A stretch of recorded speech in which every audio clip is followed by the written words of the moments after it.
Добър вечер.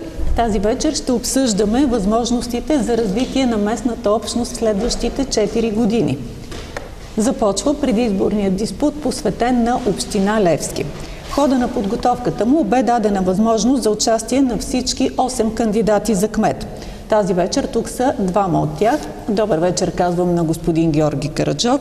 Добър вечер. Кандидат за кмет на Коалиция Бъдеще, Реформаторски блок и ВМРО Българско национално движение. Кмет на Левски, периода 2003-2011 година. Добър вечер и на госпожа Любка Александрова, кандидат за кмет от Българска социалистическа партия, кмет на Левски през мандата 2011-2015 година. Според предварително обявения регламент, редът за участие е съгласно изтеглени от Общинската избирателна комисия жребий. Също според обявения регламент, кандидатите за кмет ще започнат с 2-минутни встъпителни думи. И така първо давам думата на господин Георги Караджов. Благодаря. Добър вечер на всички, които ни гледат. Благодаря на госпожица Александрова, че прие поканата за дебата, който надявам се ще помогне на нашите съграждани да се ориентират в местната политика, в общинската политика, мястото, където се вземат най-важните решения за нашата общност. За да знаят те как се развиват общинските дела и да вземат информирано решение след една седмица. Община Левски е изправена в особено важен момент днес през 2015, тъй като моята оценка е, че Община Левски пропусна последните 4 години. И за съжаление днес в 2015 се намираме отново в 2011 година. Управлението в последните години не си постави ясни цели, не си постави ясни приоритети, вследствие на което по реалните проблеми на хората беше свършено твърде малко. Проектите, по които работи общината, бяха по обекти, които не допринасят значима полза за ежедневния живот на хората. Доста милиони минаха през общината. Аз видях местата, където са вложени тези милиони и заключението е това, което казах преди малко. Излизаме пред хората от общината с името Коалиция Бъдеще, тъй като считаме, че с опита, който имаме и знанията, които имаме, можем да насочим усилията на цялата общинска администрация, парите, с които разполага община Левски, да ги насочим в полезни посоки, които ще отворят перспектива пред всеки един от жителите на общината. Благодаря ви. Госпожо Александрова, рете за вашите 2 минути встъпителни думи на дебата. Също ви благодаря и добър вечер и от мен на вашите зрители и на всички, които проявяват интерес към бъдещето на община Левски и към нашия предизборен дебат с господин Георги Караджов. Моите уважения към господин Георги Караджов, защото той смятам, че наистина би трябвало да разбира общинската проблематика, тъй като е бил кмет на община Левски 2 поредни мандата преди мен. И се радвам, че ще имаме възможност наистина да обсъдим в това предизборно време реалните проблеми на общината, така както ги вижда той, но и така както ги виждам аз. Аз действително станах кмет на община Левски преди 4 години с реалната платформа и с реалната цел и задача да донеса промяна на модела на управление в община Левски и с тези 4 годишни усилия на мен и на екипа на община Левски, който заварих и допълнително, който успях да обогатя с нови специалисти и изградихме вече един сериозен екип, който да работи, мисля, че ние реално променихме община Левски към добро. Категорично не съм съгласна, че времето не е спряло в община Левски в 2011 година, даже напротив. Много полезни и хубави неща се случиха в община Левски за тези 4 години и показахме на нашите съграждани, че когато работим твърдо, упорито, честно, ние сме в състояние като град и като общност да се развиваме, да обогатяваме и да обогатяваме облика на населените места, да обогатяваме нашите обекти, които ползваме общо, общински такива, и съответно да заложим един много сериозен план и просперитет за следващите 4 години, които ще бъдат начало на следващия програмен период. Ако сме имали някакъв проблем и сме пропуснали някоя възможност в последните 2 години от стария период, то е по простата причина, че ние наследихме определени условия от предишните мандати, включая и тези на господин Караджов, които ни дадоха възможност да участваме по проекти, каквито всъщност ние отработихме в рамките на община Левски. Ние заварихме 2 много забавени проекта от управлението на господин Караджов, един водопровод в село Малчика и едни улици в град Левски.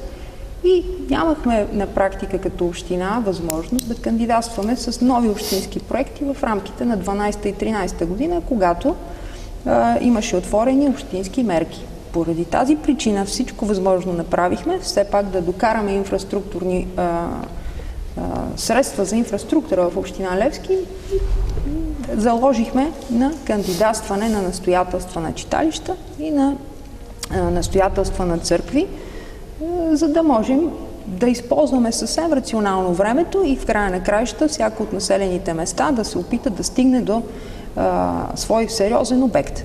Мисля, че напълно се справихме с тази задача. 6 читалища са на лице ремонтирани в последните 4 години. На лице са и проекти за останалите 6 читалища по селата. И аз, минавайки сега, а и не само в последната година или 2, виждам как хората се радват на новите си придобивки и виждам как това дава възможности не само за едно ново самочувствие на хората по селата, а и естествено за развитие на различни културни дейности в тези центрове.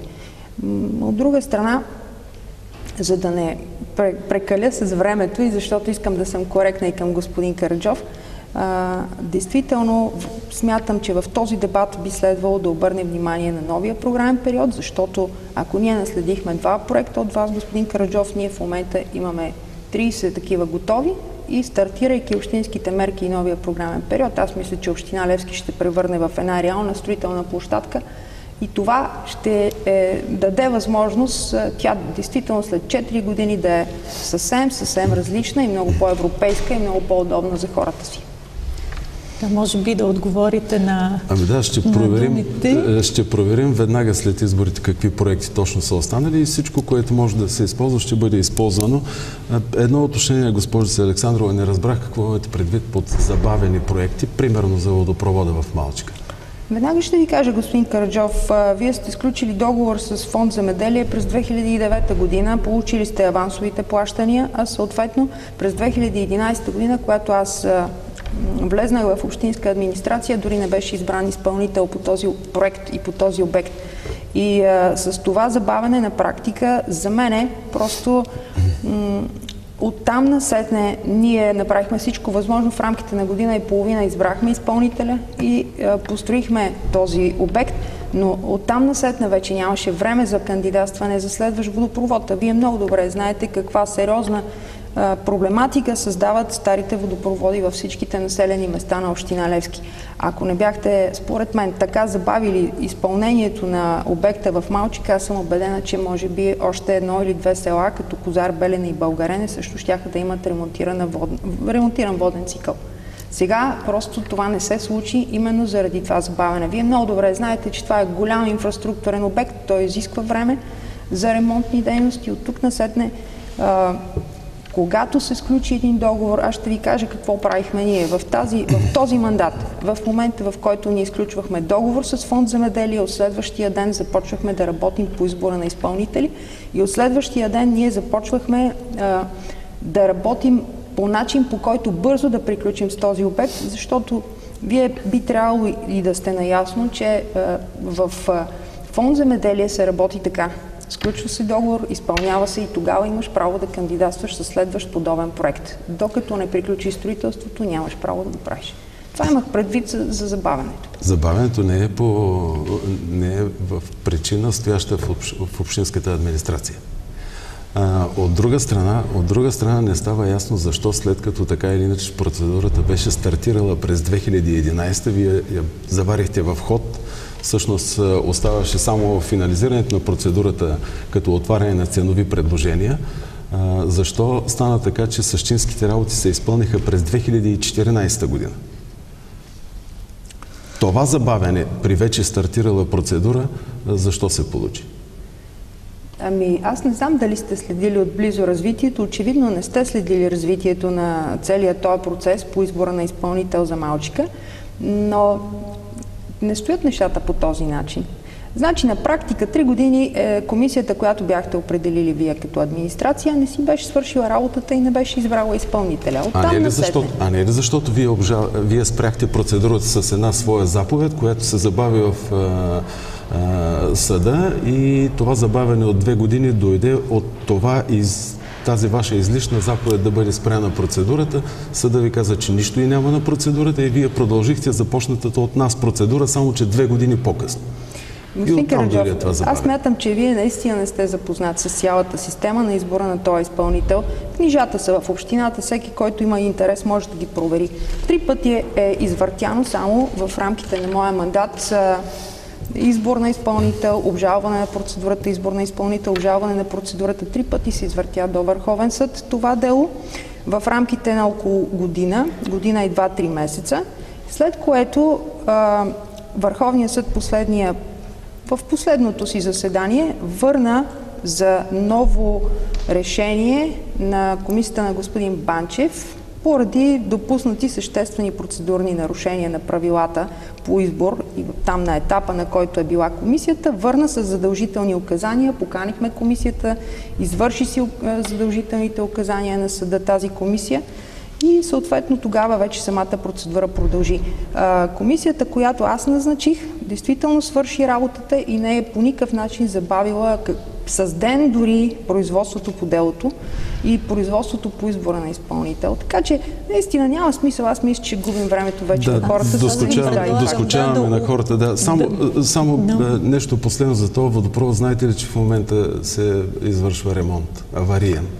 Вижте, 25 км водопроводна мрежа, когато се подменя и след като се дават години наред гаранция, естествено, че се очаква, че някъде може да има нужда от ремонтни дейности, от отстраняване на гаранции. Знаете много добре, че година вече постоянно наблюдаваме къде се оляга съответно земята над водопроводните тръби, за да се допълва с една или друга фракция.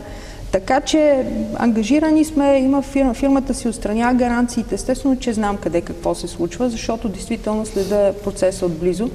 Неведнъж е имало необходимости да подпомагаме различни граждани, които имат проблем с едни или други нива на улиците, но знаете, че това е голям обект и няма как във времето да не продължим да се грижим, докато най-накрая всичко е само, както казва, полза. Както се казва, само в рамките на полза. Предлагам да обобщим малко темата за инфраструктурата. Ще не се почувстват засегнати жителите на останалите населени места, че само за Малчика говорим.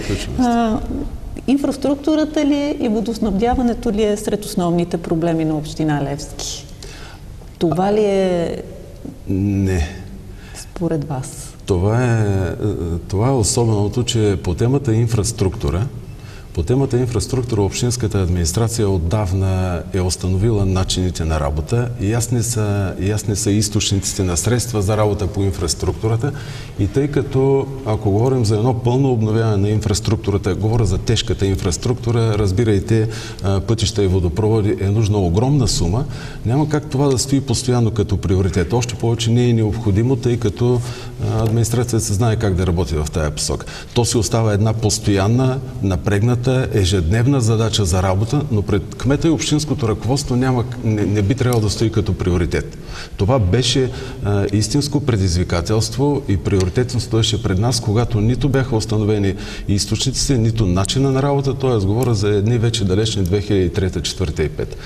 Още през 2011 година ние заявихме, и аз в предизборната си програма тогава го записах, кратко и ясно, това, което казах, и че новия истински приоритет, който той не е нов, но излиза определено на преден план, сравнено с всичко останало, това е работата по създаване на работни места. По създаване на предпоставки за поява на нови работни места. Това беше приоритет номер 1 през 2011 година си го бях поставил. Той стои, за съжаление, и днес. Нямам представа през тия 4 години. Точно госпожица Александрова може би ще каже някакви работни места разкриха ли се в общината. Защото в предишния период с специалните усилия и съдействие и подкрепа на общината се разкриха над 200 работни места. Госпожо Александрова, темата за инфраструктурата ли е основна или за вас е друга? Аз много се очудих на тези 200 работни места, но ще попитам допълнително господин Караджов.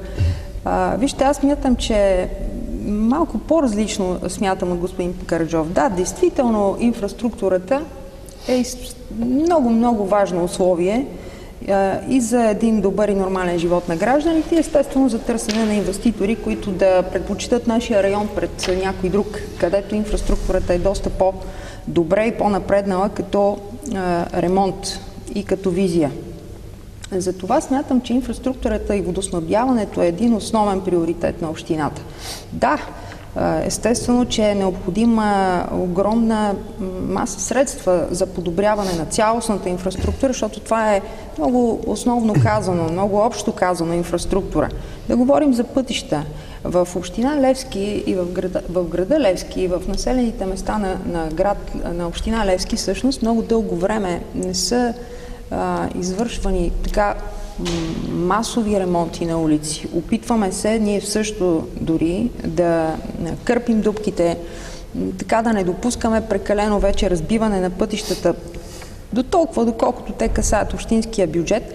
Но пак ще кажа, много е важно да се кандидатства с европейски средства, да може да се ремонтира по-голямо количество, повече километри инфраструктура наведнъж, защото за всички е ясно, че общинския бюджет не може да стигне в частта, която като местни приходи успяваме да привлечем, за да може в кратки срокове да отговорим на нуждите навсякъде. Дори и в момента продължаваме да обикаляме и въпреки, че в тези 4 години, в които аз бях кмет, си поставихме за цел всяка година във всяко село поне по една или две улици трошен камък да се прави, да се кърпят дупки. Дори започнахме да правим и асфалтови отсечки по селата, което не е правено последните 30 години. Сега затова левчили малко като че ли ми се сърдат за това, че не сме успели да отговорим в един момент на очаквания и много километри да асфалтираме, но пътищата, улиците, уличната мрежа и този неподдържан подземен кадастър, това е огромна язва на общината и не можем да си представим, че няма да ни е приоритет. Има една голяма пречка в град Левски за така масова подмяна и за масово асфалтиране на улиците. Господин Караджов знае, а и повечето хора от Левски знаят, че ние разработвахме и разработваме. Тоест вече сме готови с проект за пречиствателна станция. Този проект за пречиствателна станция на практика ще засегне поне 20-25 км улична мрежа, заради това, че сме длъжни да подменим и да доизградим изцяло канализационната и водопроводната система на града, точно в рамките на този проект. И ние в момента не можем просто така да си избереме улици и да вкарваме средства в асфалтиране при положение, че до година или двете трябва да бъдат отново разкопани, за да може да мине подземния кадастър, да се подмени водопровод и канализация. И за това трябва да се мисли и не трябва да се вади от контекста една необходимост в една община. Една община не се прави за ден или два, за година или две или за един мандат. И трябва да се следва една основна приемственост, която всички ръководители, така едни след други във времето, общински съветници, просто да имат някаква обща визия за развитие за 10, за 15 години. В противен случай всеки ще работи на парче и ще смята, че историята започва от него. А град Левски е на 70 години и ние тая година го празнувахме многократно. Така че от тази гледна точка за мен инфраструктурата и водоснабдяването е основен приоритет. Съгласен ли сте с приемствеността? Ама въобще не съм съгласен, особено с приемствеността. Аз се чуда сега, тя госпожица Александрова много теми нахвърля. Аз не съм съгласен с нито една от нейните тези. Приемствеността беше прекъсната точно в този смисъл, че в 2011 град Левски вече беше напълно променен и нямаше нищо общо с градчето с оня мизерен облик от 2003-2004. В този момент, бидейки несправедливи в известна степен към хората от селата и след като решихме основните комуникационни проблеми на Левски, си поставихме за цел работата по инфраструктурата масирано да се прехвърли в селата. И в предизборната си програма в 2011, черно на бяло, и като готово предложение към Общинския съвет, имахме намерение да изтеглим в ония момент инвестиционен кредит от милион и нещо, с който да влезем здраво и съществено с асфалтиране на улици по селата, а не в продължение на не знам колко години, на час по лъжичка да правим по някой друг метър. Това не беше продължено. Какво означава да си поставиш приоритет? Понеже говорим за приоритети. Приоритет означава като реални резултати от работата ти, накрая да се види, че си постигнал много съществен напредък в дадения поставен приоритет, да кажем пътища. Ние в периода 2003-2011 го поставяхме като приоритет и резултата всъщност е на лице и това се ползва от всички жители, особено на Левски днес. Над 7 км нови асфалтови настилки направихме в град Левски. Влязохме и по селата, където не беше влизано от 20 години. Госпожица Александрова и нейният екип, ако са си поставили като приоритет пътната инфраструктура за 4 години, защо направиха само 760 метра? Трошения камък, улиците с трошен камък бяха гордост за управата на община Левски и аз съм се гордял с това в едни много далечни години. През 2015 година да се хвалим, че сме положили трошен камък в селата, вече не е повод за гордост. Особено в селата, които са с наклонен терен, и е пределно ясно, че при първия порой целият този трошен камък ще бъде в долния край на улицата. Госпожо Александра, какво стана с инвестиционния кредит? Това е интересно, като визия. Вижте, аз не съм категорично противничка на кредитирането и на ползването на кредити от общини. Но отново вадим някакви факти от контекста. Значи, господин Караджов, аз наистина подозирам, че вие сте останали в 2011 година. Община Левски в тези 4 години действително работи с много сериозни обеми средства и имаше ангажименти да изпълнява сериозни европроекти. Изпълнявайки тези европроекти, самата община трябваше да си остави възможност за кредитиране там по тези европроекти, защото натоварвайки се пък с много кредити, с най-различни кредити, щяхме да излезем от една позиция на финансова стабилност, с която и вие се гордеете, и аз се гордея. Така че аз не бих рискувала бъдещето и бюджета на община Левски просто за да направим 2 или 3-5 отсечки повече. Да, много е важно да се правят отсечки, но е важно преди всичко така да разпределяме разумно средствата, че в края на краищата те да стигат за всички дейности. Защото аз ще ви кажа нещо друго. Вие говорите за работни места преди малко, но тези работни места общината не би могла да ги създаде просто така от нищото. Ние наистина работихме за създаване на заетост, но тази заетост действително е свързана с програмите. Над 800 души са минали по програмите в община Левски. Това е хубаво да се знае и да го знаете и вие. Но кредитирането на тези програми, знаете, че се извършва за сметка на общината в рамките на 2, 3, 4 месеца, докато държавата върне средствата. Ами, имайте предвид, че понякога държавата ни е държала повече от половин милион. Ако имахме и инвестиционните кредити, ако трябваше да теглиме кредити съответно и за доплащане на депата, ние щяхме да пробием бюджета. Затова, значи, не може да се рискува просто така, само за да имам имидж в момента и да кажа, да, ние направихме 10 км улици. Ще се случат и 10 км улици. Аз съм убедена в това. Но просто понякога, когато има други необходимости от приоритетни плащания, ние сме длъжни да се съобразим не с желанието, а с възможностите и с реалностите. И това сме правили. Затова смятам, че тия 4 години финансовата стабилност на община Левски и възможностите да развиваме не само ремонти на инфраструктури, инвестиция в хората и в това, от което те имат нужда, като култура, като спорт, като занимания на децата. Това също е било важно в тези 4 години и беше един от моите приоритети да се грижим за хората. До толкова, доколкото наистина възможностите на бюджета позволяват. Така че аз не съм против кредитирането, но винаги има едно съобразяване с всички останали обстоятелства и възможности, които бюджета може да си позволи за възвръщаемост. Може би до година или по-до година ще бъде такъв свободен момент, в който общината може да си позволи такова инвестиционно кредитиране и аз лично ще бъда за. Аз лично ще търся вариант при ниска лихва да се вземе такъв кредит, за да може да се направят ремонтите и по улиците, от които имаме въпиюща нужда. Но пак ви казвам, 4 години се боря с ВиК, за да може да подменят водопровод по улица Христо Смирненски, по улица Васил Априлов, които са изключително тежки вече като инфраструктура на самата улица и от авариите на ВиК, които са просто авария до авария.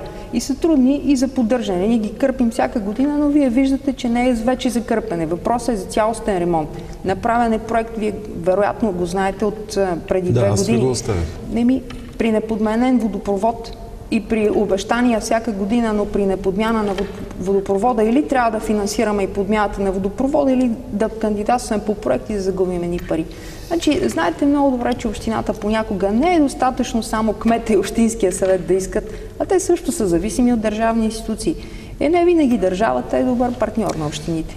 Така е за Христо Смирненски, което е последната съществена събирателна така наречена улица, много важна за един цял район от града, но мисля, че община Левски беше мотивирана да махне, да оправи тази последна уличка в разширения център, което е много важно наистина за комуникация. Да излезем от темата за кредита. Община Левски, благодарение на стабилния си много отдавна бюджет, имат достатъчно големи собствени възможности. Тук пред мен е една табличка, приблизителна, защото числата не са точни, но през 2011 година, ето тук това ожълтеното се собствени средства, 40, 150, 135, 80, не бяха 400, около 200 бяха, общо около 800 хиляди лева бяха собствените инвестиции на община Левски в пътна инфраструктура, без кредит. По-същественото обаче е, че вие получихте един невероятен подарък през 2014 година, нещо невиждано в отношенията между българската държава и българските общини. Програмата за развитие, доста притесненото правителство на господин Орешарски реши да си повдигне имиджа, следствие на което се получи този страхотен подарък от 300 милиона за българските общини, от които община Левски получи 1,2 милиона. Които пари би трябвало да отидат точно за пътно строителство и то точно за влизане по селата. Вместо това вие ги похарчихте за 4 площада. 2 от които бяха ремонтирани в предишни години и нямаха нужда от влагане и на 1 стотинка. Третия в Малчика е така малко под въпрос и оправдано беше само влагането на пари в Аспарухово, където си имаше нужда. Защо тези пари, които не са с ограниченията на европейските проекти и са така дошли приятно изневидели се, защо не ги използвахте за тази толкова необходима посока? В един момент чух, че сте казали, че просто нямало как, само с площади можело или трябвало. Тук е постановление 19 на Министерския съвет. Тук са всички обекти от цяла България. Най-малко 50% от всичко, което са направили всички български общини, са точно улици по селата. Да, така е. Най-вероятно, не само, най-различни обекти направиха различните общини. Прегледай ги, сега ще ви кажа, първо за 2008 или 2009 година, това за 2011, за 800 хиляди, значи аз съм си направила труда да направя проверка, защото действително една сериозна капиталова програма беше изпълнена от общината в края на вашия мандат и точно преди изборите 2011. Трябва да ви кажа, че последните 2 години не сте инвестирали половината от тая сума нито в град Левски, нито в селата на общината. Затова е кумулиран такъв ресурс накрая. Вижте, тук е мястото да вметна и това, че вие казвате, че 7 км мрежа сте направили. Ние сме направили 6 км мрежа в рамките на тези 4 години, а не 700 метра. Не включвате Патриарх Евтимий. Напротив, ние го направихме този проект и не виждам защо трябва да казвам, че проектът е нечий друг. Този проект по същия начин беше забавен от вас, но така или иначе го реализирахме. И Райко Даскалов така го направихте, че в момента се ремонтира, нали? Искате ли да ви кажа нещо за Райко Даскалов? Значи, вижте, Вие ни накарахте да платиме 150 хиляди лева допълнителна общинска пара при положение, че 322 мярка дава възможност 100% грантово да се плащат от до ремонта на улици, с всички съпътстващи там елементи. Вашето проектиране не беше предвидило нито от канализационни шахти, нито беше преместило стълбовете от средата на уличните платна. 150 хиляди лева. Знаете много добре, че Общинския съвет гласува, за да платим на фирмите изпълнители, и това още по ваше време се е случило, а ние се наложи просто да платим тези суми. И сега да ми казвате, че Райко Даскалов се асфалтира, нормално е да се асфалтира. Знаете много добре, че там, където в момента се асфалтира, са пропадналите водопроводни, т.е. не водопроводни, а канализационни отклонения, които са правени от ВиК. Това е просто лошо изпълнение и контрол. Ами вижте какво ще ви кажа. Значи имайте предвид, че се за 2-3 години не е пропаднало веднага след ремонта, нали? ВиК не си е свършило работата. От тук насетне в момента фирмата си изпълни гаранциите и проекта продължава да е един свестен проект за град Левски, но доплатен 150 хиляди лева от общинския бюджет. Ето това е една улица като Любен Каравелов, защото вие твърдите, че ние не сме работили по инфраструктура. Ами, нерегистрирана община по ДДС, която ни изяде 190 хиляди лева от бюджета. Тези 150 хиляди лева допълнителна пара, която платихме от бюджета. Това колко улици щяхме да отремонтираме с тези пари, господин Караджов, ако ги бяхме вложили за инфраструктурата, за която говорим. Това са ваши грешки. Едната грешка лежи изцяло извън общината.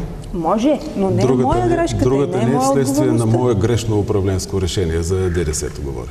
Ами, вижте какво ще ви кажа. Това вие го казвате, ако искате допълнително си дайте, нали, обяснение. Аз само ви казвам, че вие ми дадохте една финансова дупка от 190 хиляди плюс 150 хиляди за 2012-2013 година. За това сега да не говорим кой какво е направил до тогава. Искам да ви кажа само малко обяснение за проекта за площадите. Проекта за площадите го направихме по 322 мярка, като една гаранция отново, че понеже не сме завършили улиците, които наследихме от вас през 2013 година, когато последно можеше да се кандидатства, или ние ги завършихме, но при положение, че ако не успеехме да ги завършим, да можем да имаме инфраструктурен проект, който наистина пак да докара по тия селски мерки средства в община Левски. Защото с два забавени проекта, казвам ви, щяхме да останем без инфраструктура. Другото условие, поради което ние направихме проект за площади отново заради тази 322 мярка, че когато се оценяват проектите, когато община подаде непосредствено един след друг едни и същи проекти, тя не може да получи максимума от точки и съответно не може да получи и финансиране. Затова, понеже нямаше как... За какви мерки? Говорим за мерки за селските райони. Аз ви обяснявам защо сме направили проект за площадите като цяло. Оттам нататък... Нека да вдигнем поглед от асфалта. Оттам нататък много задълбахме ще стигнем и до 2014. През 2014 година имахме такъв готов проект. Тогава правителството на Орешарски реши да отпусне средства на общините и каза, покани всички общини да дадат проектни предложения. Община Левски по решение на Общинския съвет предаде два проекта, с които разполагаше. Един за площади, един за улици. Правителството на Орешарски, когато покани общините, поиска от тях работни проекти. Работни проекти за всички улици ние нямахме, затова подадохме какъвто имахме за улици във всички населени места. И в град Левски, и във всяко едно село бяхме предвидели отсечки за асфалтиране в рамките на 1 милион. Това беше по решение на Общинския съвет. След като подадохме двете заявления, ни беше одобрен този проект за площадите. Затова ние на практика реализирахме проекта за площадите. Не поради някаква лична моя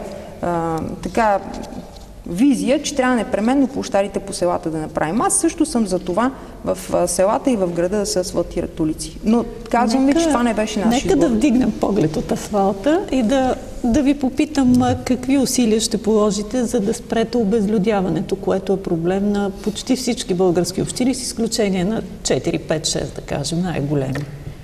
Само работните места ли са в тази посока като... Обезлюдяването е проблема, заради който казвам, че община Левски не може да си позволи още един мандат, в който да не се работи много целенасочено в посока подпомагане създаването на работни места. Но само те ли? Демографската... Само това ли е начинът да се задържат младите? Това е основния. Работните места са началото, от което може да тръгне една цяла верига от неща, които да задържат младите хора и семейства тук.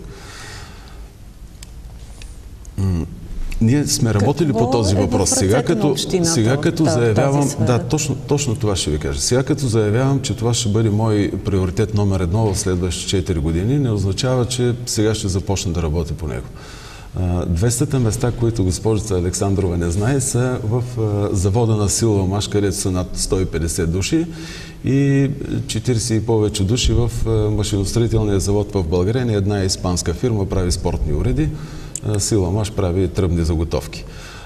Отделно пак с съответното отношение на общината, фирмата Дискаунт Плюс инвестира в един голям магазин тук на територията на Левски, който за съжаление в момента не работи, тъй като се оказа, че няма достатъчно клиенти за този магазин, но това пък в обратната линия говори как добре са били посрещнати като инвеститори, за да инвестират тук при този рисков момент с недостатъчните клиенти. Много съществено нещо, което направихме в миналите години, е, че един терен с отлично местоположение от 220 декара успяхме да освободим така, че ако потенциален инвеститор пожелае каквото и да е парче земя в рамките на тия 220 декара, той може да го получи веднага без утежнение и да започне да строи. През този терен минава високоволтов електропровод, газта е съвсем наблизо. Самият терен се намира между два третокласни пътя. Водопровода е най-лесното нещо за прокарване. В непосредствена близост ще минава главния колектор на път към бъдещата пречиствателна станция на града. Така че има и тази готовност за големи инвеститори. Основната посока обаче е подпомагане на дребния и семейния бизнес тук в общината. Там би трябвало да говорим много дълго. Правили сме и това. Още по-целенасочени действия ще се извършват и в тази посока. Госпожа Александрова, за местната общност и за това да стане община Левски привлекателно място за хората, по-привлекателно, конкуренция с големите градове и с чужбина. Вижте, аз съм съгласна с господин Караджов до тук, че е необходимо да има по някакъв начин да се опитваме да осигуряваме работни места. Но да кажа, че общината трябва да се нагърби единствено и само с осигуряването на работни места, това не е реално. И предпочитам да си говорим реални неща тук, защото действително ще ни слушат реални хора, които ще имат реални очаквания. Аз през тези 4 години съм видяла как общината може да помага. Пряко или косвено. Пряко, когато създаде такъв инвестиционен климат. Аз мисля, че инвестиционният климат на база наредби и данъци не е някакъв неприемлив за външни инвеститори. Но трябва да ви кажа, че инфраструктурата, с която разполага община Левски, не е привлекателна и ето заради това смятам, че тя трябва да бъде приоритет. Ние сме длъжни да създадем условие, да се харесаме и да бъдем продаваеми като общност за външни инвестиции, които целим.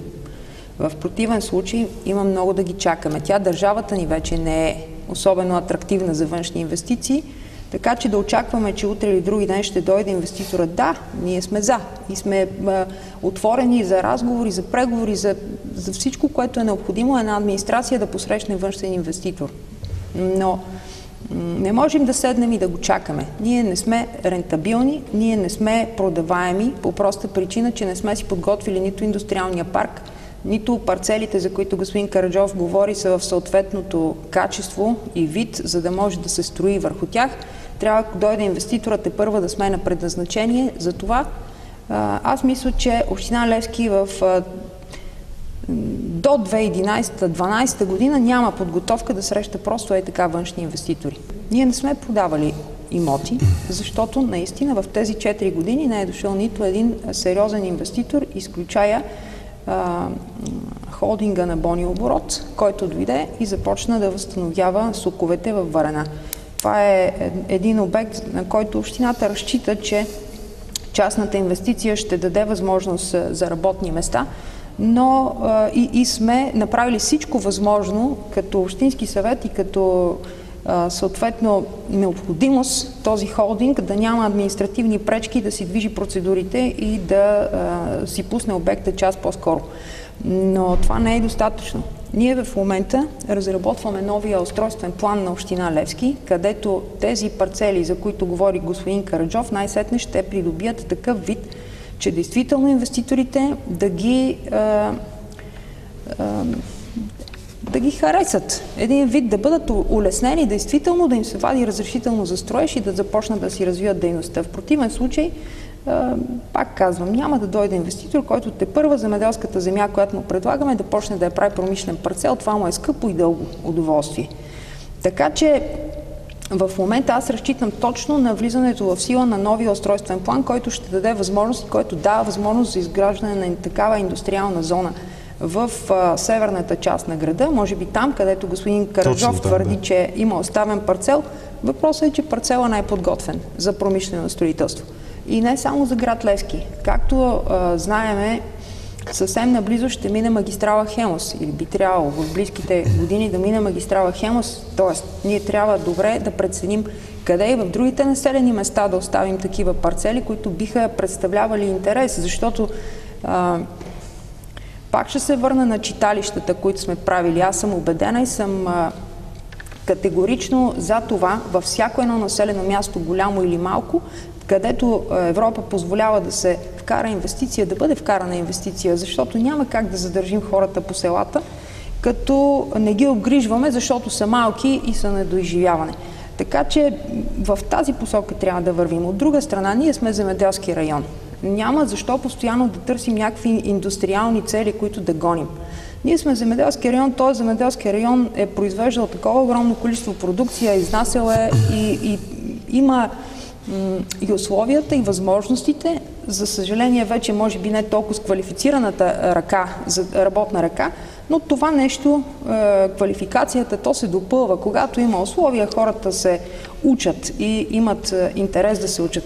Така че бихме могли да разсъждаваме по друга тема. Как земеделската земя, с която общината разполага, как да поставя условия на кооперациите по селата да развиват зеленчукопроизводство, защото единственият начин да се генерира и да има заета работна ръка по селата, това е ако самите кооперации се погрижат. Естествено, че ако трябва да измислиме варианта за публично-частно партньорство с общината, но общината да ги стимулира да развиват такива производства, които да ангажират хора. В противен случай селата наистина няма как да се спасат и ще обезлюдяват. Има и най-различни други варианти за действие. Инвестиционният климат в общината е важен, но ако успеем да направим от община Левски строителна площадка на база на тия 30-40 проекта, които сме подготвили в момента, това също ще даде възможност за много работни места, които няма да искат кой знае колко висока квалификация, но ще дадат една трайна заетост. Тъй като времето напредна... Времето напредна, обаче аз не може да не коментирам някои неща. Първо, не знам защо не съм бил разбран, че няма как цялата администрация да се обърне към проблема създаване на предпоставки за разкриване на работни места. Казах, че вниманието на кмета, с оглед на сегашното състояние на администрацията, неговото внимание може да бъде приоритетно насочено и трябва да бъде насочено в тази посока. Инвестиционният климат сам по себе си на мен малко имагинерно ми звучи. Потенциалният по-сериозен, по-голям инвеститор не трябва да бъде чакан, той трябва да бъде пресрещнат, намерен, поканен. Това, за което госпожица Александрова е права, потенциала ни в посока зеленчукопроизводство, добре звучи. Лошото е, че малко ги няма хората, които да се заемат с него. Все още има такава възможност. Там трябва просто да се мисли за преработвателно предприятие, като бъде заинтересован, разбира се, съответния предприемач. За терена пак ми е странно как не съм разбран. Толкова ясно го казах, терена е освободен на практика от тежест на земеделска земя, доколкото се води все още като такава. Формулировката освобождава много лесни процедури следващи, за да се стигне до строителство.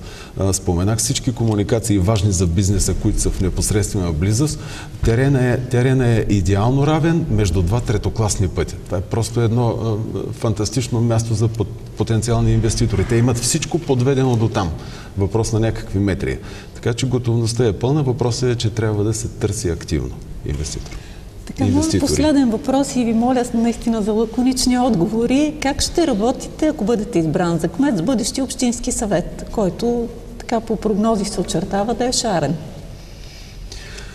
Колкото и да е шарен на Общинския съвет, аз съм бил и председател на Общинския съвет и съм много добре запознат с баланса в местната власт, кой е и докъде се простират неговите възможности.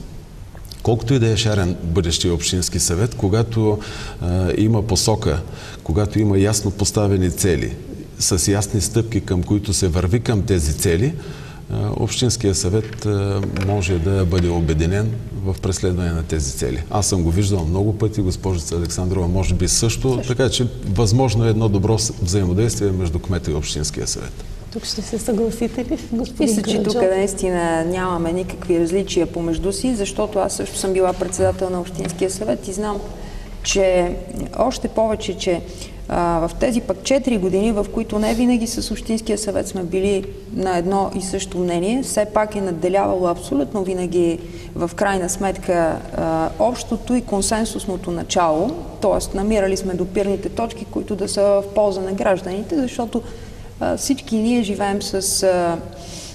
Не може да живеем с усещането, че решаваме въпросите за себе си, и така или иначе ги решаваме за общото благо и общо взето трябва да следваме общия интерес. Нещо повече, аз тези 4 години ще кажа, че не само с Общинския съвет съм опитала да работя по този прозрачен, нормален начин на консенсуса и в край на краищата на мнозинството като решение, а и с всички кметове по селата. Стремежът ми е бил да работим като един екип, без значение партийна принадлежност, някакви други пристрастия, интереси, и смятам така да продължа и в следващ мандат евентуално. Това звучи оптимистично за съвместната работа с администрацията и Общинския съвет. И остана финалната част от нашия диспут да зададете един към друг своите въпроси. Първо вие, господин Караджов. Въпросите, които ми се иска да задавам, са много. Вие задавахте в хода на дискута. От нещата, за които и поспорихме, все пак специален интерес за мен представлява кой определи от тези площади пък да бъдат ремонтирани, точно вече ремонтираните площади на Асеновци и Аспарухово. Аз вече нямам спомен, защото беше преди 2 години най-вероятно, когато са определени като обекти, но така или иначе всеки един такъв проект е предлаган на Общинския съвет първоначално за решение и за обсъждане и за дебати преди да стартира самото проектиране. Така че сега не мога да кажа конкретно. Вероятно, имаше идея, че трябва действително в този мандат да се опитаме да стигнем до всяко населено място с обекти, които са необходими за съответното населено място. Сега точно в какъв порядък сме стигнали до извода, че точно тия площади трябва да бъдат ремонтирани. Знам, че площада на Малчика със сигурност почти всяка година нещо се вкарваше допълнително за правене, така че беше добре да се проектира веднъж за винаги и да спре да се работи на парче. За останалите площади просто нямам спомени, няма защо да я разсъждавам излишно в момента. На мен би се разсъждава, защото знам, че до Общинския съвет в крайна сметка за обсъждане стигат предложения на кмета. Най-вече на кмета. И при положение, че Градище, Стежерово, примерно, остава с площади, които подлежат за някакъв ремонт, да се насочат средствата към площади, които са в много добро състояние. Аз за себе си като човек просто търся отговор на това. Това с площадите наистина е интересно. Защо смятате, че са били в много добро състояние? Аз пък трябва да ви кажа, че всички хора по селата, които имаха нови площади, просто са страшно доволни от начина, по който в момента изглеждат площадите им. Аз пък бих пожелала всяко едно от селата площада му да изглежда по този начин, както изглеждат площадите на тези 4 села. По никакъв начин не смятам, че някаква радикална грешка е направена. Защото пак ви казвам, може да е общо решението. Пак да ви напомня за времето само. Говорим за 500 хиляди лева. Как да не е радикална грешка? За 500 хиляди лева говорим. Какво имате предвид под 500 хиляди? За двата излишни площада в Асеновци и Аспарухово. Ма за вас са излишни. За хората в Асеновци и Аспарухово не са излишни. Нито в Изгрев, нито в Малчика. Ако ги направим трети път, ще станат още по-хубави. Ако искате, имате тая възможност, направете го. Просто излишно е да спориме по този въпрос в момента. Вие какво бихте искали да попитате? Не искам да спорим, искам да подчертая колко е важно да се взимат правилни управленски решения. Защото това е същността на политиката. Взимане на правилно управленско решение, за да отива сравнително оскъдния ресурс на точното място, което е същността на общинската политика. Аз мога само да ви кажа, че правилното управленско решение за вас и за мене в този дебат се оказа, че са различни величини и различни неща. Така че хората на 25 октомври ще решат кои управленски решения предпочитат или одобряват. Какво ще попитате? Действително ви зададох толкова много въпроси, че единственият въпрос, който наистина може би ще ви задаме, защо не регистрирахте община Левски по ДДС достатъчно на време, за да не се налага сега такъв голям финансов ресурс всъщност да доплащаме ние? Много е просто да дам този отговор, защото не получих категорично становище от хората, които бях натоварил да ми дадат такова становище. Трябва ли в крайна сметка да регистрираме общината по ДДС? Този въпрос стоеше, разбирате, във връзка с проектите. Беше ясно, че трябва да има отговор на този въпрос. Аз не получих такова категорично становище. Това е. Ето едно погрешно управленско решение, което много сериозно бръкна в джоба на данъкоплатеца в общината. И вие, понеже се притеснихте и похарчихте 150-60 хиляди лева за едно състезание. Това вече е ваше право да го разсъждавате. Това е финалът на предизборния диспут, посветен на община Левски. Вярвам, че зрителите се запознаха отблизо с тезите на двамата кандидати за кметове от нашия екип. Ви желаем приятна вечер. Приятна вечер.